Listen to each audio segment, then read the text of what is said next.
On today's Locked On Texans podcast, John Metchie will be out for the entire season due to leukemia.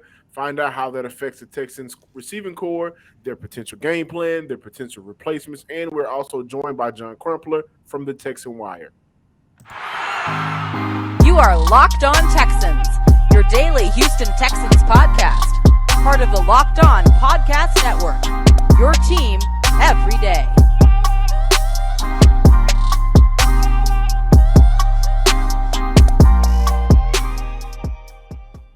Welcome, everybody, to a Monday edition of the Locked On Texan podcast, a part of the Locked On Podcast Network, your team every day. I'm John Hickman. Cody Davis, of course, is joining the Locked On Texan podcast, as always. Download the Dave app from the App Store right now for an extra cash account and get up to $500 instantly. For terms and conditions, go to dave.com/legal. Instant transfer fees apply. Banking provided by Evolve, member FDIC. This is an episode that Cody and I would not like to have due to circumstance. However, it is very important news for this franchise. John Metchie will miss the entire rookie year, his entire rookie year, due to leukemia. He released a statement and it read like this. Recently, I was diagnosed with APL, a form of leukemia, the most curable form of leukemia. I am currently receiving great medical care, and I'm in good spirits, and I expect to make a recovery at a later point in time. As a result of the diagnosis, I will likely not be playing football this season. My main focus will be on health and recovery. Thank you in advance for your support and well wishes. I cannot wait to be back stronger than ever. God bless. And I would personally like to say, before we really talk about football and, all things gridiron, John Metchie, don't worry about football. Worry about your health. Get better, and we will see you in the red, white, and blue whenever we do see you. However, at this time, your health is your number one priority. Get well soon. Cody, this is kind of gut-wrenching, right? When you look at the offseason that Houston has had, when you look at some of their offseason moves, and I think John Metchie was a very important part of what they want to do in their offense. And so to see him go down due to leukemia, not go down due to injury, but now that he will miss his entire rookie year, that is some very unfortunate news. However, we have to look towards the future. Training camp starts Friday. We met over the weekend, and one thing Cody and I really wanted to look at in this training camp this season, this offseason, was who's going to be the number 4 receiver. We pretty much knew John Metchie was going to be cemented in number 2, number 3 between he and Nico Collins. Now, who's going to be the number 4 receiver is very important to look at because they will be the number 3 receiver, and who will be the number 4 receiver is still a conversation that we have to have. Available receivers on the roster right now: Brandon Cooks, Nico Collins, John Metchie, who we just talked about, will miss the entire year, Johnny Johnson, Drew Estrada, Chad Beebe, Jalen Camp, Chris Conley, Davion Davis, Philip Dorsett, Chris Moore, Connor Weddington. My question to you is, how can the Texans fill the void John Metchie was going to fill this season coming up, Cody?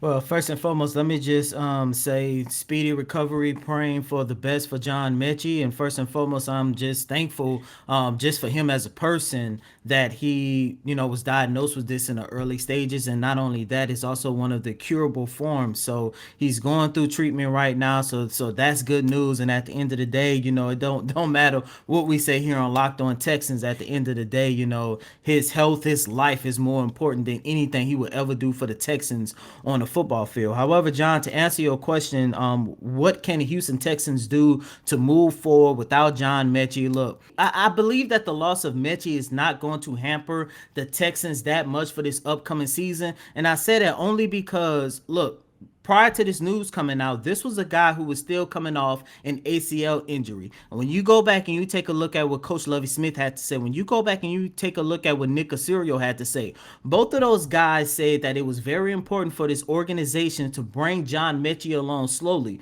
which means his workload throughout his rookie season was not going to be that deep, especially considering that going into this season, the Houston Texans already had their number 1 and number 2 receiver in Brandon Cooks and Nico Collins. However, I think the most important aspect on the loss of John Metchie is who's going to take the helm as this team's number one slot receiver. When I take a look at guys like Chris Moore, when I take a look at guys like Philip Dorsett and Devion Davis, I'm looking at three guys who, one, this news of John Metchie has opened an opportunity for one of these three guys to make the 53-man roster. And not only that, one of these three guys, in my opinion, I do believe it should be Chris Moore, can really step up and take the helm as this team's top slot receiver. Because at the end of the day, in his rookie season, that was going to be John Metchie's number one role. You know, before we even get to the replacement, man, I just know this offense was really waiting on John Metchie to get in there. We just talked about last week, I believe, or the week before, how Pep Hamilton really likes him, has been around him since high school, and spoke Mm-hmm. very highly of him. And so we have to look at, because I think there was a certain role for John Metchie. I look at John Metchie; he was, at least this year, going to be a part of that chain moving type of receiver. It's going to move the chains, keep those possession going, and also a wide receiver who, someone that's going to attack zones against defenses. So immediately I look at Philip Dorsett, right? Philip Dorsett is one of those receivers who's been around the league, has what, like a 8 year longevity career so far in Mm-hmm. the NFL, has played slot. And I look at those 2016, 2018 season with Philip Dorsett, where he was really effective in his role. And so I immediately look at Philip Dorsett as a replacement fill in for John Metchie this upcoming year. Houston also has Drew Estrada on their wide receiver depth chart right now. Guy out of Baylor, very effective for Baylor whenever he had an opportunity to get on the field. Didn't play a lot at Baylor, only spent 1 year after transferring. But I think he is a perfect replicate of Danny Amendola, who Houston brought in last year off the couch. And so I think that if they're going to move forward, they're going to either have to bring in some familiar faces, and then later in the show, we're going to talk about if they should call some NFL free agents, but if they should get any familiar faces or some guys that can, at the very least, fill in at a position that they know what they're doing. Drew Estrada at slot, Philip Dorsett at slot. These are some things that they are comfortable with. Then that'll be okay for for Davis Mills, who I think him and Dorsett have built a little bit of chemistry through our OTA. So that'll be good to see. John Crumpler of the Texan Wire is going to join us coming up next. But before we talk to John, BetOnline is still the fastest and easiest way to check in on all of your betting needs. Find all of the favorite sports events at the number one online source for odds, lines, and games. Find reviews and news of every league, including Major League Baseball, NFL, NBA, NHL, combat sports, esports, even golf. Get in where you can fit in. Head to BetOnline today or use your mobile device to learn more about the trends and actions happening today, because BetOnline is where the game starts. Welcome back, Locked On Texans listeners and viewers out there. As promised, John Crumpler of the Texan Wire, a good friend of mine, is joining the show. Finally, I'm super excited to have you on. Cody and I have been wanting to have you on for a long time now. It's just very unfortunate that of all the days, today is the day we're having you on talking about John Metchie and what's going on with the leukemia. And John, I want you to go right into it. This version of leukemia was called the most curable form of leukemia. What should we know? What should we expect in terms of John Metchie process? And just give us your insight on that.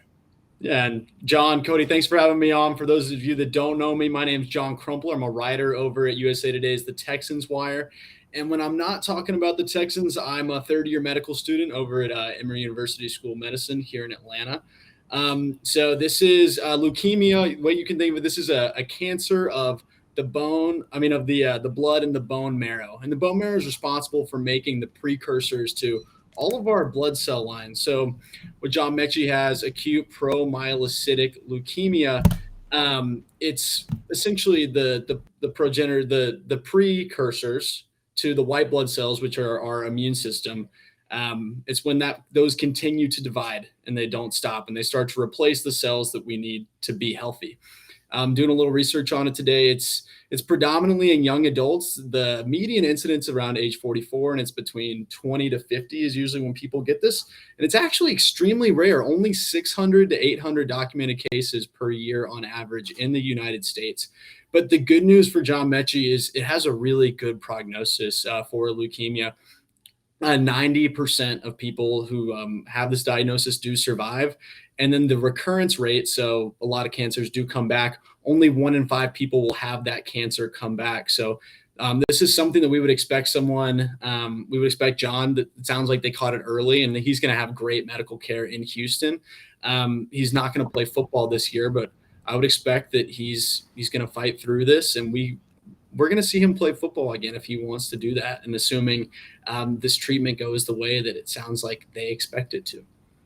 John, we were all expecting John Metchie to play a real significant role in the Houston Texans offense for this upcoming season. I actually had him being wide receiver number 3 behind Brandon Cooks and Nico Collins. Now that John Metchie is no longer going to be a part of this equation for this upcoming season, who are some of the wide receivers on this roster you are looking at saying, okay, this is your opportunity to step up and showcase what you can do? One of the names that always surprises me when we hear news coming out of Texans camp, Cody, I know you're hard at work on the beat, is Phillip Dorsett. It sounds like the staff loves him. He's getting a lot of time. And he has that speed to be one of the vertical burners that could add another dimension to this offense. I'm personally of the belief that Dorsett, a lot like Chris Conley, we've seen what you can do at the NFL level, and it isn't a significant impact player. But now is the time. If Phillip Dorsett, all these years later, since he was a first-round draft pick by the Indianapolis Colts, I think he's going to get to be on the field a lot, because I'm with you. Nico Collins is who I have listed as my number 2, and after him, there's just not a lot. And I think we saw some flashes from Chris Conley, but I think they're going to need other skill sets than that because he's so similar to Nico. How important do you think this training camp is going to be for Nico Collins? Because you just mentioned it, and we all are expecting Nico Collins to take this tremendous jump in his second season, especially just giving Davis Mills another wide receiver that he can trust. Because you watched the game, you was there as well. It seems like a lot of times he was targeting Brandon Cooks and Brandon Cooks only, but now when you take a look at how important Nico Collins is going to be, what are your thoughts about him going into his second training camp? Yeah, absolutely. Last season, it did look like Davis Mills when the pressure came, and even when the pressure didn't come, Brandon Cooks was the guy he was looking for. I actually had the opportunity to talk to Davis at the Davis Mills quarterback challenge, and I got to ask about the chemistry that you can imagine. There are only 5 guys drafted in that 2021 class, how close they must all be, really, with just how small the foundation is for a rebuilding Texans team at this close. And it's time for Nico Collins to take his relationship with Davis Mills that they've obviously been working on. Davis Mills now a full offseason as the starter, and Collins a full offseason as an established guy. He's got to make that work on the field. I think if you just compare him athletically and talent-wise to the rest of that receiver group with where he was drafted and his age, this is the year I would expect Nico to take that bump. And in training camp, I'm expecting himself to establish himself as that Z receiver who's playing on the other side of the field as Brandon Cooks, and really is the guy on the roster who can do things that you're not going to ask Brandon Cooks to do, to really go up one-on-one against a corner and, hey, we need you to beat him physically. We need you to break him down and go get the ball. That's kind of what I'm hoping to hear about Nico in camp, because if he can't do it, it does not spell well for what this wide receiver group is going to offer Davis outside of Brandon Cooks.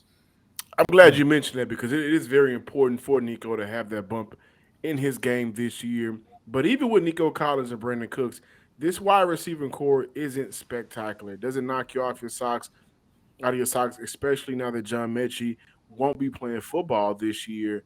Houston does have around close to $8 million in their salary cap. Maybe they can go out there and sign one of the many available wide receiver free agents. Are there any players out there in the free agency pool that you really like for Houston? I'll give 2 names that, just because Metchie was supposed to be that slot guy. When I envisioned John Metchie in this offense, it was going to be Cooks and Collins on the outside, offering 2 diverse skill sets, and then Metchie drawing attention to the slot or taking advantage of defensive backs who weren't ready to cover. He's a really talented guy. So if we're going to go to the free agent market, I would love for Houston to target a slot guy. I wonder if you go back to Danny Amendola, I think he played nicely in spots for the Texans just to give. It's late in the offseason. Give Davis another guy that he's going to be really comfortable with. And another name, and I know he's not extremely popular. I'm not going to speak to his character, but as for the football player, I do think that Cole Beasley was a veteran who helped Josh Allen take significant step forwards. Obviously, had a great season his first year. Then Diggs came, and Cole Beasley continued to produce. Really crafty guy. Again, I'm not going to speak to what he's doing on Twitter, but in terms of just being someone that young quarterbacks could look at, I don't know what Beasley's market is like. I'm assuming that he hasn't signed yet because he doesn't want to go to training camp. But he has baggage. So that he maybe doesn't fit the Texans mold, but in terms of someone you could bring in and just trust to help a young quarterback, especially for that position that Mechie's absence is going to vacate, Cole Beasley and Danny Amendola, just some older slot receivers, someone reliable that Mills could look at and know they're going to find space on the field. Before we get out of here, just really quick, Cody, I wanted to ask you of any storylines heading into training camp that people may be overlooking right now. That's a tough one. I feel like the storylines on this Texans team, we all know them by now. We're in late July of the offseason.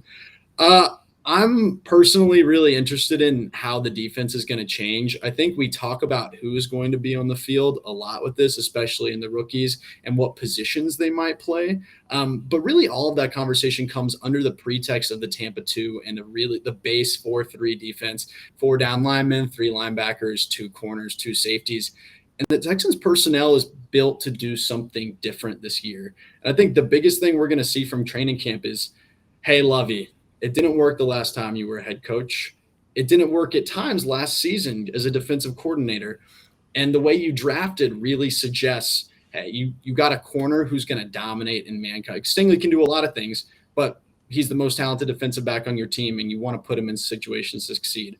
You got Christian Harris. He's a linebacker who's great at blitzing. You didn't like to blitz last offseason. And then Jalen Petrie plays a position on this defense. Ideally, he's a strong safety or a star that didn't exist. So I'm just watching, hey, what kind of defense are the Houston Texans going to have, and how might that be different from last year? John, last question before getting out of here. And you mentioned this guy's name a lot throughout this segment, and that's Davis Mills. I know you had an opportunity to talk to him a couple weeks ago. What are your thoughts about Davis Mills heading into training camp? Because I don't think there's nobody on this roster who is going to be evaluated as much as Davis Mills in the next couple of days. Yeah, I mean, he has as big of an opportunity as anyone on this roster. Probably the biggest variance in terms of outcomes. We could be exiting 2022 if, hey, Davis Mills is the quarterback for the next 10 years, or we could be exiting 22 if I never want to see Davis Mills start another game for the Houston Texans. The guy, I love talking to him. He was a super nice guy, and all you can get, one, talking to him, but also all the reports coming out of Houston.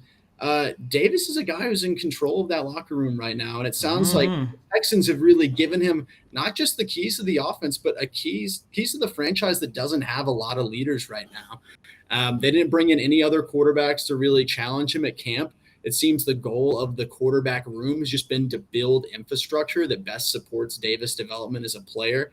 I think he's got all the tools. I mean, we saw last year, he throws a beautiful football. There's a reason he was the number 1 recruit coming out of high school, and he didn't get to play a lot of college snaps. So I'm very excited about what he's going to do. And you're right, he's got a big opportunity to go prove it this year. Not to mention Pep Hamilton. It's going to be an interesting offense. Everybody can't wait to see what Pep is going to bring to the Houston Texans, mainly because we're all happy that we do not have to see Tim Kelly call plays for this franchise anymore. John Crumpler, thank you so much for stopping by. Please let everybody know where they can follow you on Twitter and find all of your amazing work that you do for this Houston Texan franchise. Thank you, John, and thank you, Cody, guys. I really appreciate you having me on. You guys can follow me on Twitter at John H. Crumpler. I'm a writer for the Texans and the Rockets Wire. So if you love football, if you love basketball, and you love Houston like we do on this podcast, give me a follow for more content. Thanks for making Locked On Texans your first listen today. Now make your second listen to Locked On NFL podcast. Our national NFL experts and insiders keep fans dialed in with the biggest stories and the latest news from around the league. Because an off season doesn't equal a break in the action. We are continuing with our conversation, basically surrounding John Metchie and the wide receiver group. Cody, earlier I mentioned how I believe that the role for John Metchie in this offense was going to be someone as a player that can move the chains, keep drives alive, and attack those zones. And so before we head into training camp, we talked about possible receiver replacements. I think you and I both like Philip Dorsett. However, Cody, I think this is a very important training camp in preseason, as always, but for the running backs and the tight ends. Um, the running backs this year have to be more productive in the passing game. I think so. And when we look at our tight end core here in Houston, well, because of unfortunate circumstances, I think this is a perfect opportunity again for second year tight end out of Miami, who we drafted last year. Your boy Brevin Jordan. Brevin Jordan. Yeah, so I think this is a perfect opportunity for Brevin Jordan.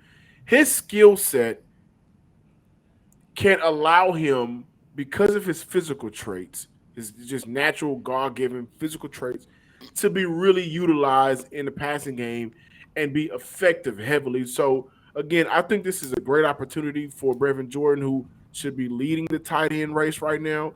Also, the running backs, Damian Pierce and Marlon Mack, both of those running backs are not known to be pass catchers out of the backfield. However, I think this is a great opportunity for them to kind of step up and everybody collectively try to fill that void that we thought John Metchie was going to be able to potentially have. Also, some available wide receiver free agents that make sense for the Houston Texans.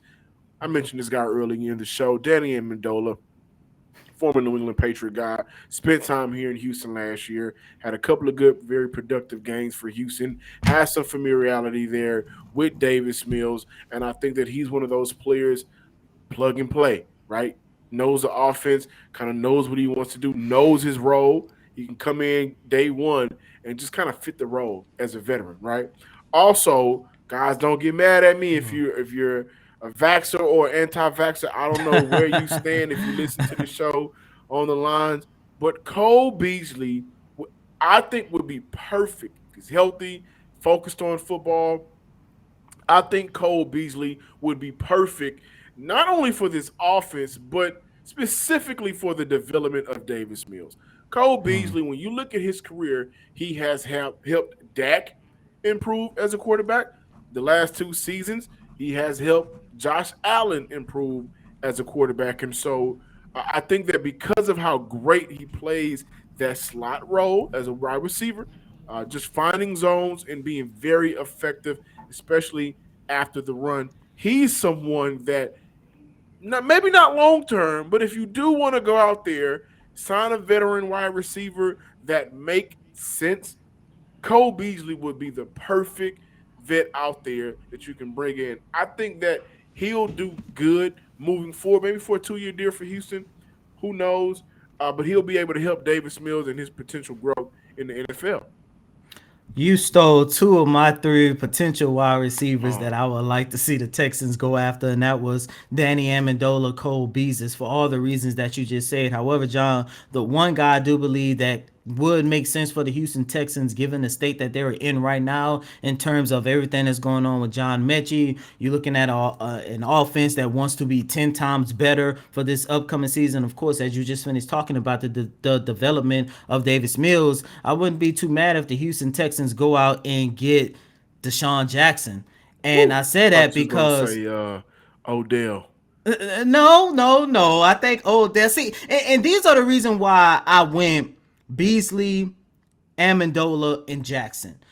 I think all three of those guys, if Nick Casario, was to have some type of interest in one of these three guys and bring them in for training camp and see if they can not only make the roster, but see what they can actually provide to this offense. One, all three of these guys are in their mid 30s. Yes, all of their best days are behind them. However, John, All three of these guys are veteran wide receivers who have been some of the most productive slot receivers over the past decade or so. And when you take a look at what John Metchie would have been for this offense, at least for his rookie season as of right now, as the number one slot receiver, all three of these guys will be a perfect replacement for Mechie for this upcoming year. Not only that, a veteran wide receiver who can not only help Davis Mills, but who can also help some of these younger wide receivers like Nico Collins. Nico Collins, yes, he has a veteran in Brandon Cooks, but the more veterans that you put around him is going to work wonders for Nico Collins. And I say that because I remember towards the end of last season, I had an opportunity to ask Collins, who are some of the veterans that actually help him get on that a little bit of a tear during the second half of the season, because in his final 5 games, he recorded like 202 or 250 yards and the touchdowns. And, we started to see some promise, and we started to see Nico Collins' development trending in the right direction. And when I asked him about, who are some of the veterans, of course he said Brandon Cooks, but another veteran that he talked about was Danny Amendola, which once again proves how important it is for that organization, especially early on in a rebuild, to bring in some veteran leadership. I guess what version of Deshaun Jackson you're actually getting in terms of veteran leadership, but it's very important for that organization to go out there, and if they do explore the free agency market, bring in a veteran receiver, it's going to work wonders not only for the offense, for younger guys like Nico Collins as well. Absolutely. Again, I wouldn't necessarily be mad at Deshaun Jackson. I don't think Deshaun Like I say, Jackson it would like depends the on what situation. version of Deshaun Jackson we're getting. Right, and I was about to mention, I think Deshaun Jackson isn't the player for Houston because he may be looking for an opportunity to really compete at his age. But I really do like Danny Amendola coming back. I really love the idea of Cole Beasley. But right now, once again, this is a position that I think is for Philip Dorsett. In 2016, Philip Dorsett was able to gain 20 first downs for the Indianapolis Colts. In 2019-17 for the Patriots, both of those years were his best 2 years in the NFL.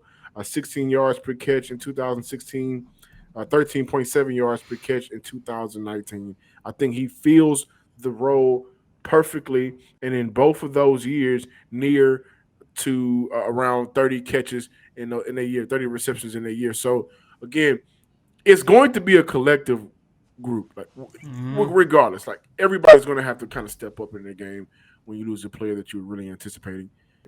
And now with training camp this Friday, it's up to the coaches to get everybody prepared for what's coming next and who will be that guy. Who's going to be the third receiver? Who's going to be the fourth receiver? Who's going to be the fifth receiver? Those are a lot of the things we are going to be looking forward to this upcoming year. Starting on Friday, Cody and I can't wait. Thank you guys for checking out the Locked On Texan podcast. Make sure you follow us on Twitter and also subscribe to the YouTube page as well. And as always, I'm your host, Cody Davis. Please remember to follow me on Twitter at CodyDavis_24. Once again, that's Cody, COTYDAVIS_24. Best wishes to John Metchie once again. We're praying for you, my guy. We cannot wait to see you in 2023. But until next time, ladies and gentlemen, peace.